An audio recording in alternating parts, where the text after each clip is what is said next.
나와 함께 낙원에 있으리라는 제목으로 오늘 말씀을 나누겠습니다. 첫째로 34절에 있는 말씀입니다. 이에 예수께서 이르시되 아버지 저들을 사하여 주옵소서. 자기들이 하는 것을 알지 못함이니이다 하시더라. 그들이 그의 옷을 나누 제비 뽑을새. 예수님은 십자가 위에서 7번 말씀하셨습니다. 이것을 가상실현이라고 하는데 그 중에서 첫 번째로 하신 말씀이 바로 이 중보기도였습니다. 이 기도는 예수님이 6장 27절 28절에서 말한 원수를 사랑하라는 예수의 가르침을 그대로 성취하고 있습니다. 6장 27절에 그러나 너희 듣는 자에게 내가 이르노니 너희 원수를 사랑하며 너희를 미워하는 자를 선대하며 너희를 저주하는 자를 위하여 축복하며 너희를 모욕하는 자를 위하여 기도하라. 천번의 죽음과도 같다는 이 십자가의 고통에도 자신을 십자가에 못 박은 자를 용서하는 이 기도는 예수님에게서 시작되어서 스데반 순교의 기도를 통해서도 다시 구속사의 메아리처럼 울려 퍼지고 있습니다. 사도행전 7장 59절 60절에 보면 그들이 돌로 스데반을 치니 스데반이 부르짖어 이르되 주 예수여 내 영혼을 받으시옵소서 하고 무릎을 꿇고 크게 불러 이르되 주여 이 죄를 그들에게 돌리지 마옵소서 이 말을 하고 자니라. 예수님의 이 기도가 있었기 때문에 스데반도 자기를 죽이는 사람들을 향해서 이 용서의 기도를 드릴 수가 있었습니다. 그 이후에 많은 분들이 기독교의 역사 가운데 이러한 기도를 드릴 수 있었던 것도 바로 예수님의 이 기도가 있었기 때문에 그렇습니다. 예수님은 용서의 기도뿐 아니라 왜 용서를 해주어야 하는지도 말씀합니다. 자신을 십자가에 못 박고 있는 저들의 무지에 대해서 예수님이 변호하고 있습니다. 예수님께서 중보기도하고 계신 대상이 누구일까요? 그것은 바로 예수의 죽음에 책임이 있는 사내들인 헤롯, 빌라도, 유대 지도자들, 그리고 악한 뜻을 가지고 이들을 따라가는 그들일 겁니다. 예수님이 그들을 위해서 하나님이 왜 그들을 용서해 줘야 하는지에 대해서 말씀하고 있습니다. 그들이 용서받도록 하나님께 기도하고 있습니다. 용서에 대한 예수님의 기도에는 어떤 사람도 차별하지 않고 모든 사람을 대상으로 합니다. 이것이 바로 이사야 53장 12절에 있는 주님의 사명이기도 합니다. 그러므로 내가 그에게 존귀한 자와 함께 몫을 받게 하며 강한 자와 함께 탈취한 것을 나누게 하리니 이는 그가 자기 영혼을 버려 사망에 이르게 하며 범죄자 중 하나로 헤아림을 받았음이니라. 그러나 그가 많은 사람을 죄로 담당하며 범죄자를 위하여 기도하였느니라. 이 말씀을 성취하기 위해서 예수님이 그렇게 하신 것이고 그것이 바로 이 예수님의 이 사명이기도 합니다. 십자가 처형에 책임이 있는 자들은 자신들이 예수님에게 무슨 짓을 하는지 알았겠죠. 그런데 예수님이 자신들을 위해 기도하는 줄은 몰랐습니다. 아버지의 구원에 대한 열망과 그리고 희생적인 사랑은 마침내 십자가에서 드러났습니다. 이 사랑은 죽이는 자들의 악함마저도 능가하는 예수님의 기도로 그들을 품어버렸습니다. 세상에서 이런 기도를 드릴 수 있는 분은 예수님 한 분밖에 없습니다. 성령에 사로잡히지 않으면 이런 기도를 할 수 없습니다. 예수님은 고난의 한복판에서도 자신의 고통에 연연하지 않고 죄인을 구원하는 사명에 초점을 맞추신 것입니다. 예수님의 이런 모습은 그들을 따르는 제자들에게도 또 우리들에게도 영원한 모범이 됩니다. 인간으로서는 도저히 이런 삶을 살 수 없습니다. 그 삶을 먼저 살아주신 주님 때문에 우리도 예수님처럼 살고 싶다는 마음을 품게 되는 거죠. 이것을 삶의 목적이 행복이 아니고 구원이고 거룩인 줄 알아야 가능한 삶입니다. 나를 핍박하는 자가 구원에 이르도록 애통하는 마음으로 충고하는 것이 주님을 따라가는 성도의 마땅한 자세입니다. 오늘 34절 뒷부분의 본문에 보면 그들이 그의 옷을 나누어 제비뽑을 세라고 하는 말이 있습니다. 이것은 시편 22편 18절을 인용한 것입니다. 옷을 빼앗기는 이 고통이 바로 예수님이 메시아임을 나타내는 핵심적인 구성 요소라고 알리고 있습니다. 예수님의 십자가 처형이야말로 하나님의 승리를 그대로 이어받는 것이죠. 자신이 무능해서, 자신이 약해서 당하는 것이 아니라 하나님의 승리의 완성을 위해서 그렇게 하는 것이죠. 믿는 사람은 고통을 피해가는 사람이 아닙니다. 무조건 고통이, 어려움이, 문제가 피해가고 없어지고 사라지는 것이 성도들의 본질이 아닙니다. 그래서 하나님께서는 때때로 엄청난 사건을 목도하도록 우리를 그 사망의 음침한 꼴장의 한가운데로 걷게 하실 때가 있습니다. 하지만 하나님의 목적은 우리를 죽이려는 데가 아니고 그 사망의 엄청난 골짜기 한가운데에서 오히려 우리를 위해서 모든 길을 예비하시고 우리를 보듬고 가시는 하나님의 사랑을 처절하게 또한 느낄 수 있는 곳이 사망의 엄침한 골짜기 그 사건이라고 볼 수가 있습니다. 이것은 시편 22편 18절을 인용한다고 했죠. 이 인용을 통해서 하나님의 뜻을 고통 가운데에서 이루시는 예수님에 대하여 말하고 있습니다. 적용 질문입니다. 나를 용서하신 예수님처럼 내가 용서해야 할 사람은 누구입니까? 고난 중에도 다른 사람의 구원을 위해 사명을 감당하고 있습니까? 둘째로 내가 너를 구원하라라고 하는 부분입니다. 35절에 백성은 서서 구경하는데 관리들은 비웃어 이르되 제가 남을 구원하였으니 만일 하나님이 택하신 자가 그리스도이면 자신도 구원할지어다 하고, 이 35절 36절에 보면 세 부류의 사람들이 십자가에 달린 예수님을 조롱하고 있습니다. 백성들이 첫 번째고 두 번째가 관리들이고 세 번째가 군인들입니다. 이들은 하나같이 예수님에게 너 자신이나 구원하라고 놀립니다. 이들의 놀림은 예수님께서 광야에서 당했던 세 가지 시험을 떠올립니다. 이 땅에 죄인들의 구원하는 방법은 돌을 떡으로 만드는 경제적인 부흥이나 사람들을 깜짝 놀라게 하는 종교적인 기적이나 또 온 세계의 패권을 일시에 거머쥐는 정치적인 혁명에 있지 않다고 예수님이 광야 시험에서 말씀했잖아요. 예수님은 그러한 것들이 구원을 가지 못한다고 말씀으로 증명해 주셨죠. 그런데 오늘 예수님을 조롱하는 사람들을 보시면 이 사람들의 전제가 뭡니까? 내가 만일 그리스도라면, 사탄이 광야에서 예수님을 시험할 때 내가 만약에 하나님의 아들이었던이라고 전제하면서 시험했잖아요. 그래서 여전히 숨어있던 사탄이 예수님에게 나와서 마지막 시험, 네 번째 시험을 하고 있다고도 볼 수가 있습니다. 조롱은 시험이라는 것을 알아야 합니다. 그래서 내가 그 조롱에 혈기를 가지고 덤비면 그 시험에서 내가 넘어질 수밖에 없죠. 사탄은 언제나 네가 하나님의 아들이냐? 네가 목사냐? 네가 성도냐? 네가 제자냐? 네가 사모냐? 라고 하는 이런 전제를 가지고 끊임없이 우리 가운데 마음의 침체, 이 영적인 침체를 가지고 오도록 이렇게 다가오거든요. 지긋지긋한 시험입니다. 이 본문은 시편 22편 7절을 암시합니다.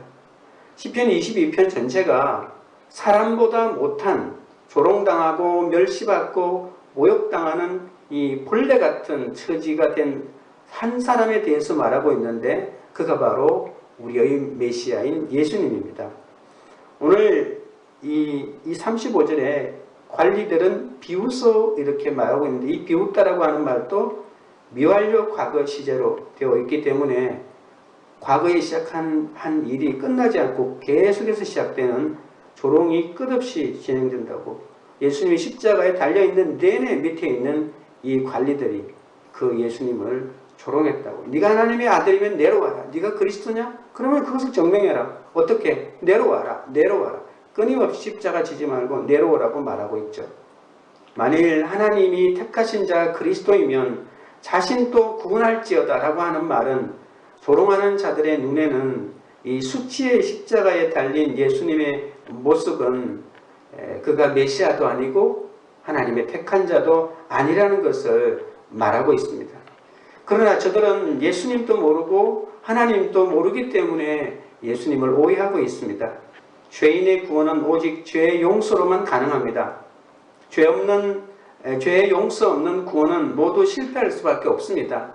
그것이 경제적인 부흥이든 종교적인 부흥이든 정치적인 부흥이든 어떤 형태로의 부흥이든 이 땅에서 죄 용서 없는 어떤 구원도 있을 수 없다고 예수님이 분명히 말씀하셨고, 그래서 예수님이 십자가 위에서 내려온다고 해서 예수님이 구원되거나 또 관리들이 구원되거나 군인들이 구원되는 게 아닙니다. 그들의 죄가 처리되어야 그들이 구원되는 것인데 그들은 이것을 몰랐기 때문에 끊임없이 사탄의 앞제비가 되어서 이렇게 시험하고도 있는데 그들은 정당한 항이라고 이렇게 말하고 있는 것이죠. 예수님은 제 용서를 위해 오셨습니다. 그래서 자신을 조롱하며 못 박아 죽이는 그 모든 이들을 향해서 용서에 대하여 말씀하고 계신 것이죠. 36절입니다. 군인들도 희롱하면서 나와 신포도주를 주며 이르되 내가 만일 유대인의 왕이면 내가 너를 구원하라 하더라. 그의 위에 이는 유대인의 왕이라 쓴 패가 있더라. 군인들의 조롱은 예수님께 신포도주를 주는 것이죠. 그러면서 말은 여전히 내가 만일 유대인의 왕이면, 네가 메시아면 이라고 하는 끊임없는 사탄의 시험을 대신해주고 있습니다. 신포도주라고 하는 말은 헬라어로 옥소스라고 하는 말인데요. 예리한이라는 그런 뜻을 가지고 있습니다. 달콤한 식당용 포도주와 반대로 너무나도 흔하고 값싼 포도주를 가리킵니다. 이 포도주는 주로 물로 희석한 것이고 그래서 보통 사람들과 군인들이 마시는 겁니다. 군인들은 십자가 제패처럼 유대인의 왕, 네가 왕이냐?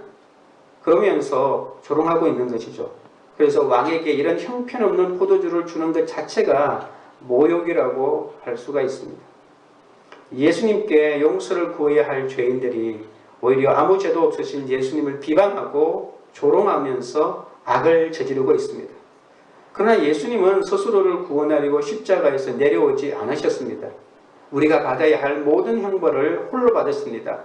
모욕과 수치를 당할지라도 십자가를 지는 길만이 죄인인 우리를 하나님과 화목하게 하는 유일한 구원의 길임을 예수님은 아셨습니다. 모두가 한결같이 고난에서 벗어나는 것만이 구원이라고 생각합니다. 날마다 빨리 내려오라고 합니다. 예수 믿는다면서 내 남편은 왜 그래? 아이들은 또 왜 그래? 하면서 좀 내려오라고 합니다. 어떤 사람은 내려오라고 하는 말은 이혼하라는 말일 수도 있겠죠. 헤어져라. 그런 사람 용서할 수 없다. 가차없이 쳐라. 이렇게 내려와라 라고 하는 말은 내 고통을 왜 사수하느냐. 끊어내라. 끝내버려라. 이런 말을 주위에 있는 사람들이 끊임없이 가족이라는 이유 때문에, 부모라는 이유 때문에, 자식이라는 이유 때문에 끊임없이 부모님에게 그러한 요구들을 하고 있습니다. 내 권력과 지위와 용모로 믿게 하고 싶어집니다.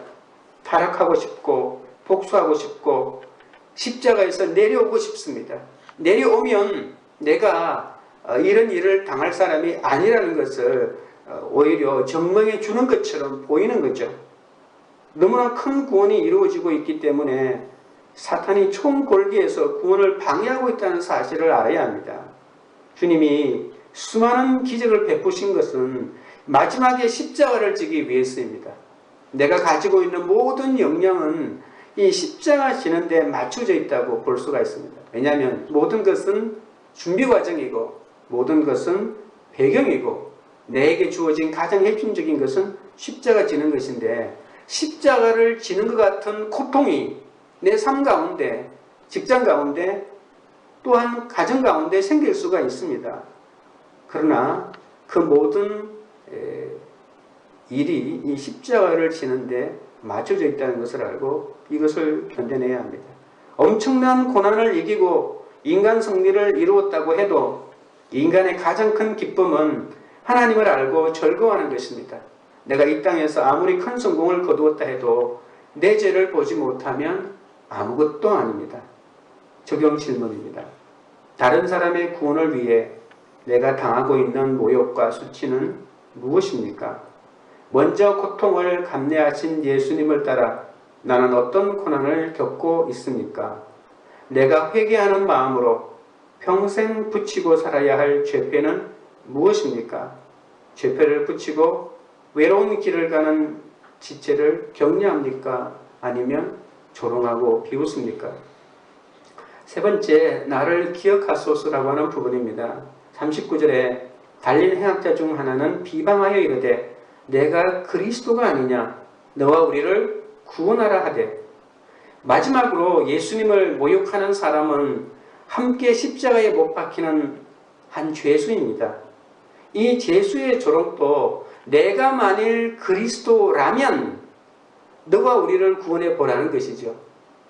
예수님이 이러한 함께 십자가에 달리는 이 행악자들에게도 마지막 이렇게 사탄이 했던 똑같은 시험, 내가 만일 그리스도라면 구원해봐라. 이 구원은 바로 십자가에서 내려가는 것이죠. 자신을 구원한다는 것은 모든 결박을 끊고 십자가에서 스스로 내려가는 것, 그래서 도망치는 것, 그것이 구원이라고 생각하겠죠.